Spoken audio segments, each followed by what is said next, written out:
नमस्कार दोस्तों, आइए बात करते हैं बहुत प्यारी बम्पर वैकेंसी जो कि निकाली है एनपीसीआईएल, जो आपको स्क्रीन पर दिख भी रही है। Nuclear power corporation of India limited.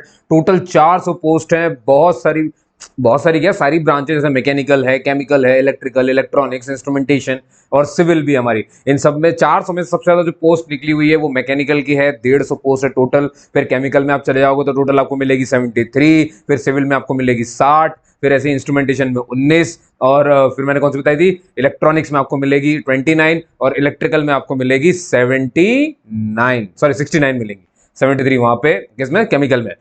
भाई अब इस पे जो सिलेक्शन होना, मैं पहले आपको बता दूं कि अगर आपके पास गेट का स्कोर कार्ड है, वैलिड वैलिड स्कोर कार्ड है, कौन से, वो भी सुन लीजिए, 2022 का, 2023 का, 2024। वापस रिपीट कर रहा हूं, 2022, 2023, 2024। स्क्रीन पर भी देख लो, सामने लिखा हुआ है। अब सर कौन से पद की भर्ती है ये, एग्जीक्यूटिव ट्रेनिंग की, एग्जीक्यूटिव ट्रेनीज की भर्ती है ये पूरी की पूरी। भाई अगर आपने ये दिया हुआ है, भाई 2021 वाले अलाउड नहीं है, और 2021 जिन्होंने गेट स्कोर कार्ड वाले जिनके पास 2021 वाला, वो अलाउड नहीं है, उससे पहले वाले भी अलाउड नहीं है। सिर्फ यही 3 लोग इसे भर सकते हैं, जनरल वाले। और जो फीस है वो 500 रुपीज है, 500 रुपीज है। किसके लिए है, जनरल के लिए हो गई। इकोनॉमिकली वीकर सेक्शन जो होता है उसके लिए भी वही है, ओबीसी के लिए भी वही है। ओबीसी के क्रीमिलियर, नॉन क्रीमिलियर सबके लिए 500 रुपए फीस है। इसके बाद आप ले लो एससी एसटी, ले लो जितनी महिलाएं हैं, सारी महिलाएं, चाहे जनरल की महिलाएं हो, चाहे ईडब्ल्यूएस की महिलाएं हो, चाहे ओबीसी की महिलाएं हो, कहीं की भी फीमेल्स हो, किसी भी कैटेगरी की फीमेल्स हो, जनरल हो, व्हाटएवर, सबके लिए फीस 0 है। जो पर्सन विद बेंचमार्क डिसेबिलिटी के हैं, हमारे दिव्यांगजन भाई बहन, उनके लिए भी ये निल है। एक्स सर्विसमैन के लिए भी निल है, और डिपार्टमेंटल कैंडिडेट के लिए भी निल है। ये सब लोग इसे भर सकते हैं। क्लियर है कहानी। एज की मैं आपसे बात कर दूं, भाई मिनिमम 18 है, 18 से ऊपर होने चाहिए। आप बनी बात है, इतना तो भाई 18 तो इंसान 12वीं और भी निकल करके फर्स्ट ईयर सेकंड ईयर में होता तो मुमकिन नहीं है। कौन कौन से ग्रेजुएशन वाले अप्लाई कर सकते हैं, भाई बीई किया है अप्लाई कर सकते हो, बीटेक किया है अप्लाई कर सकते हो, बीएससी करी है इंजीनियरिंग की अप्लाई कर सकते हो। आपका 5 साल का इंटीग्रेटेड प्रोग्राम रहा है इंजीनियरिंग का, जिसमें एमटेक भी शामिल है, तो भी आप इसे भर सकते हो। बस आपको गेट पर्टिकुलर निकाला हुआ होना चाहिए 2022, 23, 24 का। ओके। सिलेक्शन कैसे होगा, आपका सिलेक्शन होगा भैया टोटली जो इंटरव्यू होगा, सिर्फ शॉर्टलिस्ट कर लेंगे आपको, जिसके ज्यादा नंबर होंगे गेट में। अब ये मत सोचो सर मैंने गेट 2022 दिया है तो उसको कम महत्व मिलेगा, या गेट 2023 को ज्यादा महत्व मिलेगा, या उससे भी ज्यादा महत्व मिलेगा गेट 2024 को। ऐसा कुछ भी नहीं है, इन सबको बराबर का महत्व माना गया है ना। गेट 2022 में, चाहे 23 में, चाहे 24 में, सबको बराबर माना गया है। आपको शॉर्टलिस्ट ये लोग करेंगे, उसका क्राइटेरिया यही लोग चुनेंगे। जो लोग शॉर्टलिस्ट हो जाएंगे उनको एसएमएस आ जाएंगे, पर्सनल इंटरव्यू मात्र होना है आपका, और कुछ भी नहीं होना है। समझ गए। आपकी गेट स्कोर कार्ड, आपका पूरा सिलेक्शन आपके पर्सनल इंटरव्यू पर डिपेंड करता है कि वो कैसा गया। जितनी अच्छी परफॉर्मेंस उतना बढ़िया आपका काम होगा, ठीक है। उसका कट ऑफ भी दिया हुआ है इन लोगों ने, वो मैं नीचे आपको बता दूंगा। अभी मैं आपको बता रहा 10 अप्रैल इसकी भैया, ये 10 अप्रैल से फॉर्म शुरू है और 30 अप्रैल लास्ट डेट है। इससे पहले पहले आपको इसे भर देना है। लिंक में दे दूंगा, सब दे दूंगा। चैनल को सब्सक्राइब कर लो, क्योंकि अब मैं इसे आपको पूरी डिटेल में बताने वाला हूँ। तैयार है ना। और देखिए शेयर कर दीजिए जिनको भी इसे जानना है पूरी डिटेल में। बहुत कम समय में डिटेल पे बात करते हैं अपन यहाँ पर, ठीक है। चलिए तो शुरू करते हैं भैया। जैसा कि आप देख सकते हैं, मैं पहले पेन ले लूंगा। यहाँ पर रेड कलर का पेन जरूरी है क्योंकि वही नजर आता है। तो देखिए जैसे कि मैंने आपसे कहा कि इसकी जो लास्ट डेट है वो आपको याद रखनी है। कितनी मैंने बताई थी, 30 अप्रैल मैंने आपको डेट बताई थी। बोलो हाँ या ना, है ना। 30 अप्रैल 2024 ये आपकी डेट हो गई भाई, है ना। ये स्टार्ट कब हुआ है, स्टार्टिंग डेट लिख लेते भैया। स्टार्टिंग डेट जो है वो आपकी पड़ रही है 10 अप्रैल, ठीक, 2024। ठीक है। कोई पूछे कितनी पोस्ट है, तो टोटल पोस्ट है आपकी 400। ठीक है। कौन सी पोस्ट का नाम क्या है, एग्जीक्यूटिव ट्रेनीज नाम है। देखिए होना क्या, मैं पहले आपको समझा थोड़ा सा। देखिए तो आपको क्या है, पर्सनल इंटरव्यू तो देना ही है, ठीक है। पर्सनल इंटरव्यू आप दोगे। अब सिलेक्शन मान लो पर्सनल इंटरव्यू निकल गया, अब क्या होगा देखो, इसके बाद आपको ट्रेनिंग पे रखा जाएगा। बनी बात है, बहुत अच्छे सुनना, सब समझा रहा हूं। ट्रेनिंग पर जब आप रहे तो आपको 1 साल की ट्रेनिंग करनी पड़ी, ठीक है। जैसे 1 साल की ट्रेनिंग खत्म हो जाएगी, इसके बाद आपको ये रखेंगे, अभी नहीं बना देंगे, ध्यान रखना। अब तो प्रोबेशन पीरियड शुरू होगा भाई। इसके बाद प्रोबेशन पीरियड शुरू होगा। सर ये कितने साल का रहेगा, ये भी आपका 1 साल का रहेगा। बात समझ में आ रही है मैं क्या बोल रहा हूँ, देखो ध्यान से। ट्रेनिंग भी 1 साल की कर दी, प्रोबेशन पीरियड भी 1 साल का कर दिया। प्रोबेशन पीरियड के दौरान आपको जो पोस्ट मिलेगी वो मिलेगी साइंटिफिक ऑफिसर कहलाओगे आप। यहाँ पर क्या कहलाओगे आप, साइंटिफिक ऑफिसर की पोस्ट पर आप रहोगे। स्टाइपेंड आपको मिलेगा भैया, स्टाइपेंड बहुत तगड़ा स्टाइपेंड है भाई, है ना। आपकी सालाना पता 6 लाख बन रही है पूरी वो चीज। आपको क्या नहीं दे रहे यार, पेंशन दे रहे, दुनियादारी सारी चीजें दे रहे, तबाही है तबाही, यहाँ नौकरी लग गई है तबाही, सीधी भर्ती है, कोई ऐसा नहीं कॉन्ट्रैक्ट बेसिस पर हो आप, है ना, सीधी डायरेक्ट रिक्रूटमेंट है भैया ये, इसका ध्यान रखना है आपको, ठीक है। तो ये मैंने बता दिया। हाँ, अब अगर आपने प्रोबेशन पीरियड भी बढ़िया कर लिया, बढ़िया निकल गया आपका, तो फिर आपको ये एग्जीक्यूटिव ट्रेनी के रूप में आपको ये वहां पे भर्ती कर देंगे। लेकिन लेकिन लेकिन यहाँ पर बॉन्ड भी है, इसको नहीं भूलना है। कितने का बॉन्ड है भैया? 6 लाख समथिंग का, 6,40,000 का समथिंग है कुछ। कितने साल तक रहेगा सर? ये 3 साल तक रहेगा भैया, 3 साल का बॉन्ड है आपका। तो देखो और ये बॉन्ड ना ट्रेनिंग के बाद का पीरियड है, प्रोबेशन इसमें इंक्लूड रहेगा, बस इतना ध्यान रखना है। आपको क्या लेना है, आप तो सिलेक्शन लो पहले, यहाँ तो वो तो खैर बात की कहानी पूरी की पूरी, समझ गया मेरी बात, है ना। देखो शॉर्ट में तो मैंने स्टोरी आपको पूरी सुना दी है। अब भाई एक चीज बचती है, जैसे सर एज क्राइटेरिया क्या है। अब एज आपको समझना कोई बड़ी बात थोड़ी है, एज मैंने क्या बताया आपको। देखो अगर आप जनरल वाले हो तो आप लो, आपकी मैक्सिमम एज हो गई 26, मैक्सिमम की बात करेंगे, अब तो और कुछ बात नहीं करेंगे, है ना। और क्या बता दूं मैं आपको, हाँ, अगर आप ओबीसी से, अच्छा ये जो है ना एज दो लोग के लिए एक जैसी है, इकोनॉमिक वीकर सेक्शन के लिए भी 26 ही है। अगर आप ओबीसी के एनसीएल से आते हो, है ना, एनसीएल से आते हो, तो भाई आप 3 साल बढ़ा लो, आपके लिए 29 हो गई। ठीक, अगर आप एससी और एसटी से आते हो तो आप 5 साल बढ़ा लो भाई, आपके लिए 31 हो गई मैक्सिमम साल, है ना, मैक्सिमम एज 31 हो गई। अब जो हमारे दिव्यांग भाई बहन है, इनको भी ऐसी छूट मिलती है, मैं बताता हूँ कैसे। देखो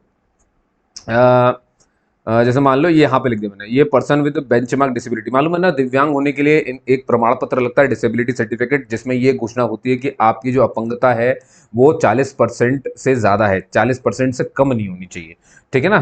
तो देखिए यहाँ पर भी फर्क है फीस में, जो सॉरी एज में, जो अगर अनरिजर्व्ड से हो आप, है ना, तो फिर आपको 10 साल की छूट मिलेगी, यानी आप लगा लो अपने लिए 36 साल, भाई सीधे सीधे 36 साल लगा लो आप। और अगर आप यही आ जाते हो ओबीसी एनसीएल में आ जाते हो, है ना, एनसीएल में आ जाते हो, तो आपको मिलती 13 साल की छूट, तो आप लगा लो 39 ईयर। और यही अगर आप इनके एससी और एसटी में आते हो, है ना, तो आपको मिल जाएगी कितनी, आपको मिल जाएगी भाई कितने 15 साल की छूट मिल जाती है भाई, 15 साल। अब आप 15 जोड़ लो किसमें, 26 में जोड़ो, पहले तो 31 ये और वो, अरे बाप रे, 41 41 साल हो गया भाई, बहुत बड़ी बात, नहीं समझे मेरी बात, है ना।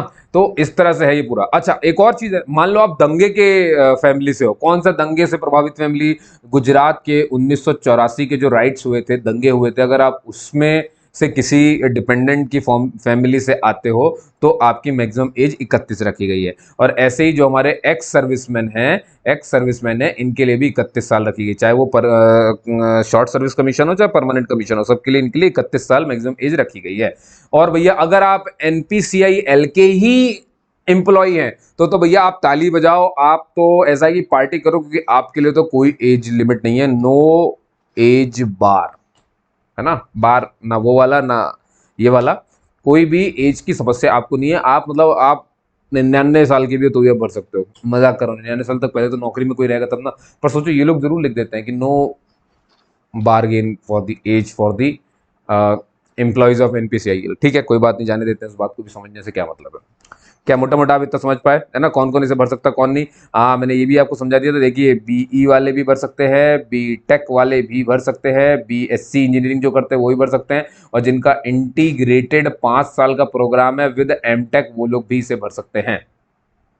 कूल है ना, तो इतना ध्यान रखना था आपको, है ना। अच्छा अब मैंने आपको जो है वही बता दिया। देखिए मैकेनिकल के लिए मैंने कहा आपको टोटल जो सीटें, यहाँ देखना, यहाँ देखना 150, ये तो कैटेगरी वाइज है, आपको अपनी अपनी कैटेगरी में देखना, तो आप यहाँ देख सकते हो। केमिकल के लिए मैंने आपको पहले बता दिया था 73, इलेक्ट्रिकल के लिए जो देखो टोटल पोस्ट 69। आप अपनी कैटेगरी में देख लेना कौन सी कैटेगरी से आप आते हो, जिस भी कैटेगरी के हो उसका आपको सर्टिफिकेट लगाना पड़ेगा। आप अगर ईडब्ल्यूएस से हो तो आपको इनकम एंड एसेट सर्टिफिकेट लगाना पड़ेगा, एससी एसटी को अपना कम्युनिटी सर्टिफिकेट लगाना पड़ेगा, ओबीसी एनसीएल को ओबीसी एनसीएल सर्टिफिकेट लगाना पड़ेगा, क्योंकि ओबीसी सीएल को ये आरक्षण नहीं मिलता है, ये ओबीसी एनसीएल को मिलता है। ठीक है, तो आप देखो आ जाओ इलेक्ट्रॉनिक्स में आ जाओ, देखो 29 मैंने अभी बताया था, इंस्ट्रूमेंटेशन वाले हैं 19 हो गया। अब ब्रांच में दिक्कत आएगी सर, कौन कौन सी ब्रांच वाले, क्योंकि मैकेनिकल में एक ही ब्रांच तो होती नहीं, प्रोडक्शन होती है, ऑटोमेशन होती है, क्या ये सब भर पाएंगे इनमें से, मैं इसमें से कर रहा हूँ, तो मैं आपको उसका जवाब देने वाला हूँ, वहीं चल रहा है अपन। सिविल 60 टोटल पोस्ट है, इस तरह से टोटल 400 हो जाती है। ठीक है, अब आ जाइए नीचे, ये डिसेबल्ड लोगों के लिए कि कौन कौन से में खाली है, उनके लिए mechanical, electronics, electrical, electronic instrumentation, chemical, civil, सभी में तो भर पा रहे हैं, कौन सी बड़ी बात है। ठीक है, कितनी कितनी पोस्ट आप यहाँ देख सकते हो, ये है ना, ये 4 ब्लाइंड और लो विजन के लिए, D for hard of hearing के लिए 4 हो गई, है ना, और 1 आर्म 1 लेग, जितनी भी कैटेगरी आपको दिख रही है, acid attack victim, leprosy cured, cerebral palsy, है ना, और स्पाइन डिफॉर्मिटी, स्पाइन इंजरी, कुछ भी, तो 4 पोस्ट है इन सबके लिए। फिर ऑटिज्म वगैरह, या आपको इंटेलेक्चुअल डिसेबिलिटी या स्पेसिफिक लर्निंग डिसेबिलिटी है, या मेंटल इलनेस है, और मल्टीपल डिसेबिलिटी, तो भी भर सकते हो। इस तरह से टोटल 16 पोस्ट हो जाती हैं आपकी। ठीक है, चलिए अब आगे बढ़ते धीरे धीरे धीरे धीरे धीरे करते हुए। डेट वगैरह आपको सब मैंने बताई दी है। पेमेंट मैंने आपको बता दी थी, 500 रुपये है। किसके किसके लिए है मैंने बता दी। देखो जनरल सिर्फ मेल कैंडिडेट है ना, फीमेल के लिए तो फ्री है भाई, फीमेल के लिए तो फ्री है। देखो जनरल, ईडब्ल्यूएस और ओबीसी, इनको भरने हैं 500 रुपये, वो भी सिर्फ मेल को। फीमेल के लिए तो भैया एग्जेम्प्टेड है, उनको फीस नहीं भरनी है। एससी एसटी एग्जेम्प्टेड है, जो एक्स सर्विसमैन है वो एग्जेम्प्टेड है ना, और आपके पर्सन विद बेंचमार्क डिसेबिलिटी सब है भाई, सब सब सब। और ये रहा भाई, बीटेक बीएससी 5 ईयर इंटीग्रेटेड, 60% बस होनी चाहिए, खत्म कहानी। गेट मैंने आपको बता दिया कौन कौन से होना चाहिए। अब आ जाओ ब्रांच देख लो भाई। मैकेनिकल में 2 ब्रांच चल जाएगी, मैकेनिकल और प्रोडक्शन वाले से भर सकते हैं। केमिकल में केमिकल वाले और इलेक्ट्रोकेमिकल इंजीनियरिंग जिनकी ब्रांच है वो भर सकते हैं। इलेक्ट्रिकल में यहाँ डॉलर लगा है, इसका मतलब मैं बताऊंगा आपको क्या होता है। इलेक्ट्रिकल में फिलहाल देखो इलेक्ट्रिकल वाला ही भर सकता है ना, और इलेक्ट्रिकल एंड इलेक्ट्रॉनिक्स जिसकी ब्रांच रही है वो भी इसको भर सकता है। अब डॉलर का मतलब आप पहले देख लो ताकि आपको समझ आए। देखो जहां पर भी डॉलर लगा हुआ उसका मतलब ये है कि कैंडिडेट विद क्वालिफाइंग डिग्री, जिसके पास डिग्री है इलेक्ट्रिकल एंड इलेक्ट्रॉनिक्स इंजीनियरिंग की, can apply under the discipline of electrical और इलेक्ट्रॉनिक्स। देखो ध्यान से, अगर आपके पास इलेक्ट्रिकल एंड इलेक्ट्रॉनिक्स, ये ब्रांच का नाम है, एंड लगा हुआ है, तो ये कह रहे हैं कि आप इलेक्ट्रिकल के लिए भी अप्लाई कर सकते हो, इलेक्ट्रॉनिक्स के लिए भी अप्लाई कर सकते हो। ठीक है, अब इनका कहना है कैंडिडेट विद डिग्री डिसिप्लिन, मान लो जिनके पास इलेक्ट्रॉनिक्स एंड इंस्ट्रूमेंटेशन जिसके ब्रांच का नाम है, देखो एंड लगा हुआ है, वो बंदा इलेक्ट्रॉनिक्स में भी अप्लाई कर सकता है अलग से, और इंस्ट्रूमेंटेशन में भी अप्लाई कर सकता है। बात समझ में आ गई ना, ये इस डॉलर का मतलब है भैया, तो इसको ध्यान रखना, मैंने अभी आपको जो बताया। अब देखो जहां जहां डॉलर दिख रहा है बस समझ जाओ वही कहानी है, जहां जहां डॉलर दिख रहा है वही कहानी है। स्टार का मतलब और हैश का मतलब और समझ जाओ, बाकी आप यहाँ देख लो, यहाँ देख लो कौन कौन सी ब्रांच है। देखो ये जो ब्रांच दिख रही है ये तो भर ही सकते हैं उसको, यहाँ जो दिख रही है भर सकते हैं। आप अपनी ब्रांच देख लो, आप इसके लिए अप्लाई कर सकते हो। ठीक है, स्टार का मतलब यहाँ देखो, इतने तो तुम भी पढ़े लिखे हो यार, तभी तो अब गेट निकाला होगा जिस बंदे ने, तो बनी बात है ना, इतना तो समझता ही है वो। कैंडिडेट विद क्वालिफाइंग डिग्री जो है, नहीं तुमको कम नहीं समझता, कब भी कम नहीं समझ सकता मैं तुमको, मेरे भाइयों मेरे बहनों में तुम्हें कब भी कम नहीं समझ सकता, इस बात से बिल्कुल। इस दुनिया में कोई भी इंसान कुछ भी कर सकता है, मैं मानता हूँ ना। चलो अब पढ़ लेते हैं, फेंका फेंकी बाद में करेंगे। Candidate with qualifying degree in electrical and electronics, जिसके पास ये है भैया, या फिर इलेक्ट्रॉनिक्स एंड कम्युनिकेशन इंजीनियरिंग है, या फिर इलेक्ट्रॉनिक्स एंड कंट्रोल इंजीनियरिंग है, या फिर इलेक्ट्रॉनिक्स एंड टेलीकम्युनिकेशन इंजीनियरिंग है, ये भी एलिजिबल हैं किसमें, इलेक्ट्रॉनिक्स के अंडर में। लेकिन इन्होंने गेट स्कोर इनका इनके पास इलेक्ट्रॉनिक्स का ही होना चाहिए, ये ध्यान रखना है। समझ गए? ऐसे ही आप हैशटैग वाला भी पढ़ लेना। समझ गया मेरी बात? बहुत बढ़िया। चलो बस आगे बढ़ते जाओ, आगे बढ़ते जाओ, कोई दिक्कत नहीं। फाइनल ईयर वाले भी भर सकते हैं, लेकिन उन्हें ये कंडीशन दिखानी पड़ेगी, समझाना पड़ेगा कि भैया 30 नवंबर 2024 जब डेट लगी उससे पहले पहले आप डिग्री पेश कर देंगे यहाँ पर, है ना, परसेंटेज मार्क्स के साथ। ये एज वगैरह मैंने आपको पहले ही समझा दिया है, तो एज आपको देखने की जरूरत नहीं है। क्या है, क्या नहीं है? ठीक है। और ये रे भैया, नहीं नहीं कुछ नहीं है भैया, चलो आगे चलो। अब देखो भाई, ट्रेनिंग जो है भाई, खास तौर पे मैकेनिकल, केमिकल, इलेक्ट्रिकल या इलेक्ट्रॉनिक्स इंस्ट्रूमेंटेशन की, इनकी ज़्यादातर तो भैया या तो प्रेशराइज्ड हैवी वाटर रिएक्टर में लगेगी, या तो लाइट वाटर रिएक्टर में ट्रेनिंग होगा, इंडक्शन होगा वहाँ पर आपका। ठीक है, और जब आपका ट्रेनिंग खत्म हो जाएगा, प्रोबेशन खत्म हो जाएगा, तब आपको एग्जीक्यूटिव ट्रेनिंग के रूप में रखा जाएगा। स्टाइपेंड देखो भाई, तुम अपना 55,000 मिल रहा है, बाप रे 55,000 स्टाइपेंड, अरे दादा, है ना। फिर ये सब कुछ काम का नहीं, आगे चलेगा। बॉन्ड मैंने बता दिया, और 40 लाख नहीं, 6,78,000 है भाई। 3 साल का बॉन्ड है, किसी भी थर्ड पार्टी की श्योरिटी की आवश्यकता नहीं है ना।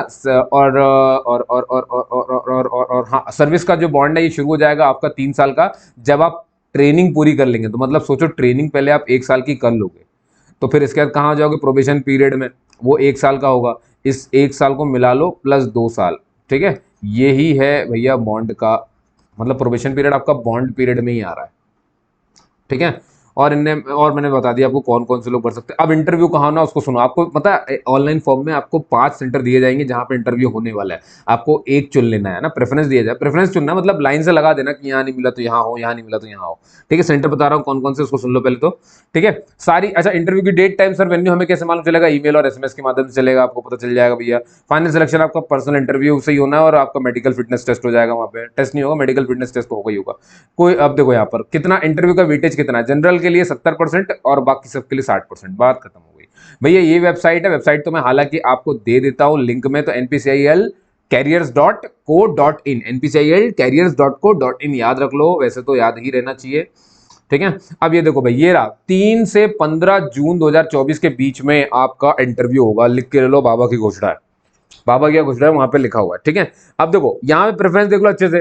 पहला है भैया कि जो इनका जो नरोरा एटॉमिक पावर स्टेशन है ना, नरोरा एटॉमिक पावर स्टेशन कहाँ, उत्तर प्रदेश में, एक सेंटर वो हो गया आपका। एक आपका अणुशक्ति नगर मुंबई महाराष्ट्र में हो गया, तो एक मुंबई में अणुशक्ति नगर में, एक उत्तर प्रदेश में है नरोरा में, एक आपका तमिलनाडु में है ना, उसका नाम क्या है, मद्रास एटॉमिक पावर स्टेशन, एक आपका कर्नाटक में है कैगा जनरेशन स्टेशन। इन में से आपको चुन लेना है। तो प्रेफरेंस आपको कहाँ देनी है, अपने ऑनलाइन फॉर्म में दे देनी है ना, मच्छर ने काट लिया। चलिए ठीक है। अच्छा, जिस दिन आपका इंटरव्यू होगा भैया भूलना नहीं, उस दिन डॉक्यूमेंट वेरिफिकेशन भी होगा, तो ओरिजिनल और उसकी 2 सेट फोटोकॉपी भी बना के जाना, कोई भी हार्ड कॉपी इनको भेजना नहीं, इतने तो तुम समझदार हो, मुझे मालूम है, ठीक। मैं तुमको हटा देता हूँ भाई, कई लोग तुमसे बुरा मान जाते हैं, आप बोलता हूँ, आप लोग, है ना, ये भैया किसी के ईगो को हट कर दे दिक्कत हो जाएगी। और ऐसे भी आपने सुना होगा, जो पुरुष होता है ना उसमें ईगो की प्रधानता होती है, और जो महिलाएं होती है ना उनके में इमोशंस की प्रधानता होती है। अब इसमें मत उलझ जाना कि सर ईगो भी एक तरह की भावना ही तो है जो लड़के व्यक्त कर देते हैं, नहीं, ऐसा कुछ नहीं है, पर ऐसा होता है। मतलब मैंने यही समझा है कि मतलब लड़कों के ईगो को नहीं छेड़ना चाहिए और लड़कियों की भावनाओं को ठेस नहीं पहुंचाना चाहिए। जो इतना कर लेता है वो बढ़िया से रहता है। क्या बोलते हो? आपको कुछ और बोलना हो तो आप यहाँ पे कमेंट बता सकते हो। फिलहाल तुम्हें नौकरी चाहिए, भावनाएं ठेस पहुंचती रहेंगी और ईगो भी ठेस लोग पहुंचाते रहेंगे, क्योंकि लोग हमारी कमजोरियां जानते हैं, और तुम यहाँ पर बैठे ही हो, सॉरी आप लोग यहाँ पे बैठेंगे अपनी कमजोरियां दूसरों को पकड़ाने में। किसी से 2 मिनट बात नहीं हुई, तुम सारी चीजें अपनी बता देते हो उनको। गलत बात है ना। अपने परिवार की जानकारी पूरी दे दी, कब मतलब कोई पसंद आया दे दी, गलत बात है। थोड़ा सा अपने आप कंट्रोल रहना चाहिए। अपनी सारी चीजें जब आप बता देते हैं तो फिर आप उसके हाथ में हो जाते हैं। सामने वाला आपके बारे में सब कुछ जानता है तो आपको कंट्रोल करता है, ठीक है। तो कोशिश करें कि ऐसी चीजें ना होने पाए, अपने आप में थोड़ा सा संयम रखना बहुत जरूरी है ना। मैं नहीं कह रहा घूमो फिरो मत, है ना, मुंह मत मारो, कर सकते हो ये सब काम, लेकिन थोड़ा सा वैसे तो नहीं करना चाहिए, पर ठीक है, कोई बात नहीं, आजकल ट्रेंड है। पर देख लो भाई, आजकल का माहौल ही खराब है, लिव इन रिलेशनशिप वालों के क्या हालचाल हो रहे हैं, है ना। अभी भी मतलब चल रहा है भाई। अभी मैंने सुना, एक न्यूज़ पढ़ रहा था मैं, लिव इन में रहता था, उसने अपनी बंदी को काट के फोल्ड करके पता नहीं कहाँ रख दिया 2-3 दिन के लिए उसके अंदर उसने। मतलब चल क्या रहा है भाई, चल क्या रहा है मार्केट में, तो कहाँ कुछ नहीं। वैसे देखो कहीं भी नहीं है वो, तो शादी में भी यही चीज़ हो रही है, गर्लफ्रेंड बॉयफ्रेंड में तो ये हो ही रहा है, और ये शादी ना करके बिना शादी के एक साथ रहने वाला लिव इन रिलेशनशिप, इसमें भी ये सब तो चल ही रही है। मतलब हालात काफी गंभीर से हो रखे हैं। और आपने सुन ही लिया, देखो भाई कुछ समय के बाद वैसे भी धरती नहीं बचेगी, क्योंकि अभी आपने सुन ही लिया होगा, पिछले 17 साल में 25 लाख हेक्टेयर भूमि में कंस्ट्रक्शन हो चुके हैं। वो बात अलग है कि इसमें ज्यादातर जो भूमि है वो बंजर भूमि है, लेकिन कुछ कुछ कृषि भूमि भी है। लेकिन इससे भी बड़ी अच्छी बात यह है कि कृषि भूमि की भी जो है विस्तार हुआ है, कृषि भूमि भी बढ़ा है। सबसे अव्वल दर्जे पर इस सब में आपको देखोगे तो गुजरात मिलेगा, वहां तो भैया बहुत ज्यादा कंस्ट्रक्शन हुआ है ना, बहुत ज्यादा। फिर आपको आंध्र प्रदेश, फिर कर्नाटक, मध्य प्रदेश भी उसी लिस्ट में आ जाते हैं। खैर, कौन कौन से डॉक्यूमेंट आपको डालने हैं वो ये यहाँ पर लिखे हुए हैं, ठीक है। तो इनको अच्छे से देख करके भाई, सब ये तुम जितने हैं ना तुम्हारे पास, सब डाल देना उसमें, ठीक है। सारे के सारे डाल देना। जो सरकारी लोग हैं भाई, पहले से कहीं काम कर रहे हैं, उन्हें नो ऑब्जेक्शन सर्टिफिकेट एनओसी लाना पड़ता है, ये आपको पता होना चाहिए, ठीक है। और पहली बार अगर कोई आ रहा है तो उसको 3rd AC का टिकट दे देंगे, लेकिन उसके लिए टिकट इनको शो करना पड़ेगा कि इतना लगा के आए थे। इंटरव्यू की लैंग्वेज देख लो भाई, हिंदी और इंग्लिश किसी में भी दे सकते हो आप, ठीक है। ये ट्रेनिंग की जानकारी थी जो मैंने आपको पहले ही दे दी है। और बस ठीक है, फोटो वगैरह जब आप लगाएं तो ध्यान रखें कि 50 KB से ज़्यादा ना होने पाए, साइन आपका जो है 20 KB से ऊपर ना होने पाए, ठीक। बाकी सारे डॉक्यूमेंट भी PDF में कन्वर्ट करना, मतलब स्कैन करके रख लेना है। और मेरे ख्याल से दोस्तों ये फीस वगैरह की मैंने आपको बता दी है, नॉन रिफंडेबल है। और बस जाकर के अप्लाई करना है। एक बार वेबसाइट देख लो ताकि तुम्हारा जो है मन शांत हो जाए कि कहाँ पर है वेबसाइट। सर ये रही, ये देखो देखो देखो देखो देखो देखो, ये ऐसे दिखेगी भाई, ठीक है, दिख रहा है, थोड़ा सा बड़ा कर दूँ, ये रहा न्यूक्लियर पावर। ये देखो यहाँ पे ये चल रहा है, यहाँ पे देखो इन ऑनलाइन रजिस्ट्रेशन। तो यहाँ ना, यहाँ यहाँ देखो ये दिख रहा है, क्लिक ऑन न्यू रजिस्ट्रेशन, इसको क्लिक कर दिया तुमने, मैंने क्लिक कर दिया है। अब देखो यहाँ पर ये क्या क्या पूछ रहा है, इंटरनेट ये होना चाहिए, मोजिला, गूगल, ये सब आपके पास हो, पंजीकरण हो, ठीक है, मैं समझता हूँ, ये दिख रहा है यहाँ पर, ये लिखा है ठीक है मैं समझता हूँ, समझती हूँ।